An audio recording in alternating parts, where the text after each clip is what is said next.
With another walkthrough of an ASWB exam practice question. This one's about psych ward burnout. Here's the question. A psychiatric hospital social worker tells her supervisor she's been feeling irritable, exhausted, restless at night, and unsure of her ability to do her job anymore. She's thinking of quitting. The supervisor suggests a new hobby, some exercise, and some time with friends. How is the supervisor most likely conceptualizing the social worker's complaints? What do you think? So as you're thinking how to approach the question, what type of question is this? It seems like a DSM style question, perhaps. And what's your strategy? Usually with a DSM question, it's a process of elimination, or you just know it. So let's see what the choices are. And if you already know, put it in the comments. See if you got it right. How is the supervisor most likely conceptualizing the social worker's complaints? A, as depression. B, as adjustment disorder. C, as compassion fatigue. Or D, as acute stress disorder. What do you think? Do you have an answer? Let's look at these choices one by one. So the criteria for major depression are as follows: 2 weeks of 5 of the following symptoms, and you already have encountered this at some point in your studies or in your practice: depressed mood, anhedonia, appetite changes, sleep changes, psychomotor agitation, fatigue, feelings of worthlessness or guilt, difficulty focusing, or recurrent thoughts of death.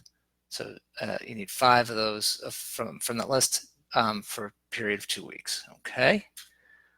For adjustment disorder, marked distress and significant impairment within 3 months of the onset of a stressor. Pretty vague.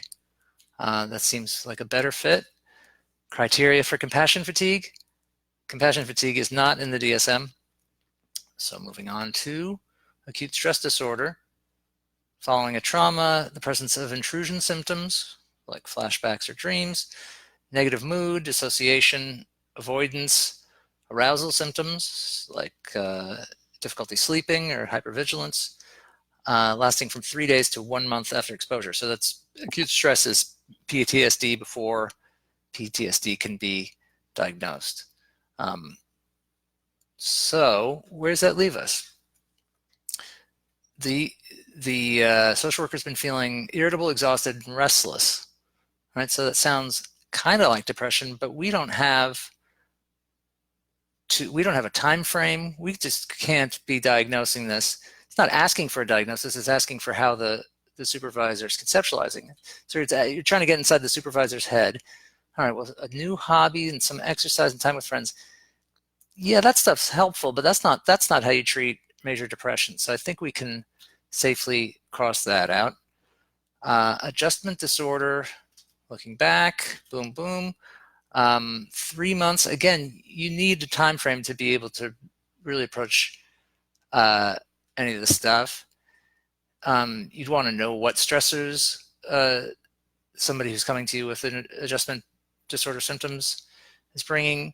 You need time frame. So we don't really have any reason to think that that's what's going on here too.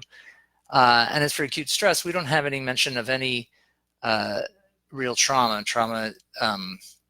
You're probably familiar with the list. It needs to be near death or hearing about near death. It's very pronounced stuff. That's not the entire list, but that's the big stuff. So we can strike that out. And though this seemed like a DSM question, in fact, the correct answer is the one that's not in the DSM. The way the supervisor most likely is conceptualizing the social worker's complaints is as compassion fatigue. Is that what you had? Let's, as a public service announcement, look at what compassion fatigue is, because this is something that if you're a frontline social worker, you're gonna encounter. You feel exhausted. There's depersonalization. That's from the criteria of depression. Feelings of iniquity, irritability, self-contempt, difficulty sleeping, weight loss, headaches. So that's a lot like depression, and that's a lot like acute stress. So what do you do about it?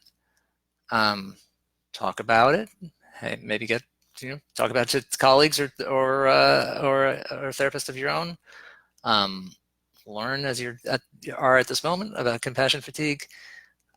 Exercise regularly, eat better, try to get better sleep, get some hobbies, try not to dedicate every minute of your life to your job, which is hard as you're prepping for the social work exam, because you're either working or prepping for the exam, and it really can squeeze out the rest of life. But you gotta take care of yourself.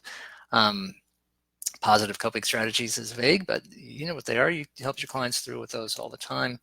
And finally, reaching out to support groups and networks. That's all from this Good Therapy article. You can look that up. There's also compassion fatigue related sites. So anyway, the public service announcement is not what you came here for. You came here to figure out how to join these people and pass the exam with this review of those criteria and how to get to the correct answer to this question, how to think about it. You're that much closer. But really encourage you to go to social work test preps, go through the blog. There's plenty of free practice there, but the best way to get this exam passed is to sit down for a 4-hour exam, 170 questions, and then do another and another, and you review what you didn't get right.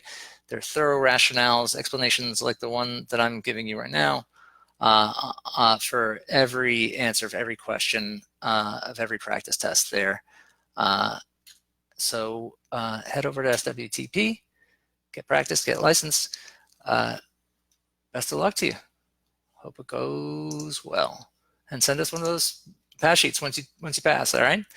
All right, take care, bye.